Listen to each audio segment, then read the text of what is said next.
So good morning class.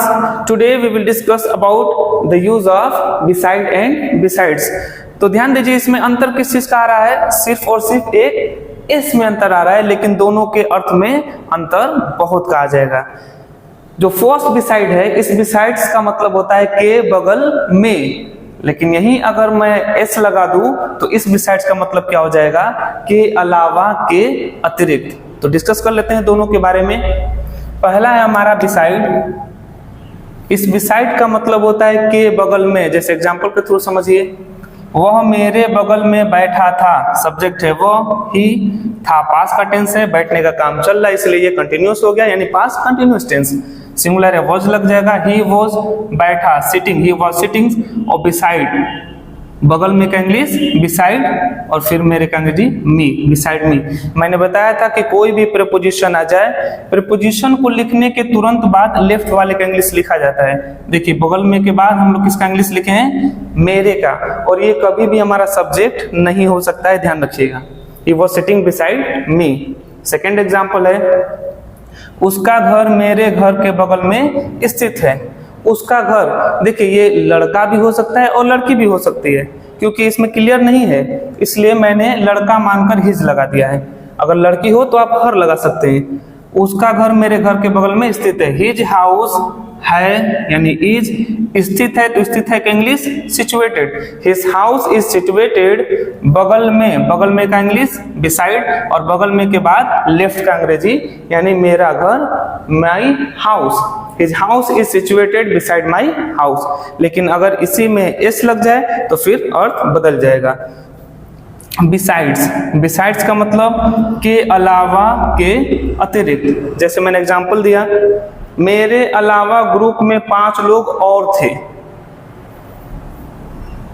तो ये क्या है? काउंटिंग है। देयर था, एक से ज्यादा है इसलिए वर लगा दिया गया। देयर वर 5 लोग और, 5 more people. There were 5 more people group में, इन द ग्रुप, मेरे अलावा, बिसाइड्स, और मेरे का अंग्रेजी मी, बिसाइड्स मी।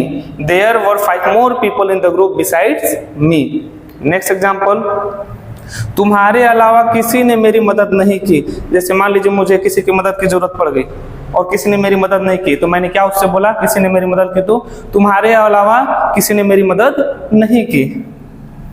नोबडी, किसी ने नहीं। नोबडी मतलब किसी ने नहीं, क्योंकि इसमें नहीं का इंग्लिश आ गया है, अलग से आपको नॉट नहीं लगाना है। नोबडी मदद करना, हेल्प, क्योंकि पास्ट इंडेफिनिट टेंस है इसलिए सेकेंड फॉर्म। नोबडी हेल्प मेरी मी, और अलावा प्रीपोजिशन है, इसके बाद लेफ्ट का इंग्लिश बिसाइड्स, और तुम्हारे का अंग्रेजी you. Nobody help me besides you. तो this was the definitions about beside and besides. Next, अब समझते हैं हम लोग difference between in front of and before. In front of और बिफोर दोनों का मतलब होता है सामने या फिर के सामने। तो इन दोनों में डिफरेंस क्या है, अब इसको हम लोग समझ लेते हैं। ध्यान दीजिएगा, इन फ्रंट ऑफ का इस्तेमाल सामने के सामने, लेकिन इसका इस्तेमाल कब करेंगे? नॉन लिविंग थिंग के साथ, यानी निर्जीव के साथ हम लोग इन फ्रंट ऑफ का इस्तेमाल करते हैं। बिफोर मतलब भी सामने या के सामने, तो इसका इस्तेमाल किसके साथ करेंगे? तो लिविंग थिंग्स यानी सजीव के साथ हम लोग करते हैं। बिफोर का मतलब पहले भी होता है, ये हम लोग आगे समझेंगे। बिफोर है, एगो है, इन सब के बारे में आगे हम लोग समझेंगे। एग्जाम्पल से समझिए, मैं उसके घर के सामने खड़ा था। सब्जेक्ट है मैं, आई, था कहेंगे वॉज, खड़े होने का काम चल रहा था, past continuous tense. Standing, I was standing. सामने, देखिए सामने आ गया, तो अब ये क्या है? घर। घर क्या है? नॉन लिविंग थिंग्स यानी निर्जीव। तो इसके लिए हम लोग इन फ्रंट ऑफ का इस्तेमाल करेंगे। आई was standing in front of उसके घर, his house. I was standing in front of his house. अगर ये लड़का हो तो हिज, लड़की हो तो हर भी आप लगा सकते हैं। नेक्स्ट एग्जाम्पल, वह अपने पिताजी के सामने बैठा था, सब्जेक्ट है वो, ही, था का अंग्रेजी वॉज, बैठना कहीं सिटिंग, ही वॉज सिटिंग। अब यहाँ मैंने सामने का इंग्लिश बिफोर लगा दिया, क्यों? क्योंकि यहाँ पर पिताजी हैं और पिताजी क्या हैं? लिविंग होते हैं, जीवित होते हैं, इसलिए मैंने यहाँ लगा दिया before. He was sitting before अपने पिताजी, हिज फादर, ही के साथ अपने का अंग्रेजी हिज लगता है। मैंने पिछले क्लास में मैंने बताया था कि अपने का अंग्रेजी क्या क्या होता है, आप लोग उसको पढ़ सकते हैं।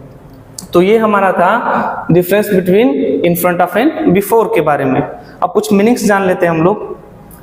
मीट का मतलब होता है मिलना, अगर आप किसी से मिलते हैं तो मीट का इस्तेमाल कर सकते हैं। विजिट का मतलब भी होता है मिलना या फिर घूमना, आप किसी से मिलते हैं तो भी विजिट लगा सकते हैं, कोई जगह घूमते हैं तो आप विजिट लगा सकते हैं। जैसे मैंने कहा कि मैं कल लखनऊ घूमने गया, I went to visit Lucknow yesterday, तो विजिट जो है बहुत बेहतरीन मीनिंग है। मेरा पर्सनल आपसे सजेशन होगा कि आप मीट के जगह पर विजिट का इस्तेमाल करिए। घूमना की एक और मीनिंग होता है वॉन्डर, लेकिन सबसे बेहतरीन क्या है? विजिट। अगर WANDER होता है तो घूमना हो जाएगा, और W के बाद O आ जाएगा तो इस वॉन्डर मतलब आश्चर्य यानी अजूबा। जैसे ताजमहल क्या है? एक अजूबा है, वंडर ऑफ द वर्ल्ड। अगला हमारा मीनिंग है कंसल्ट।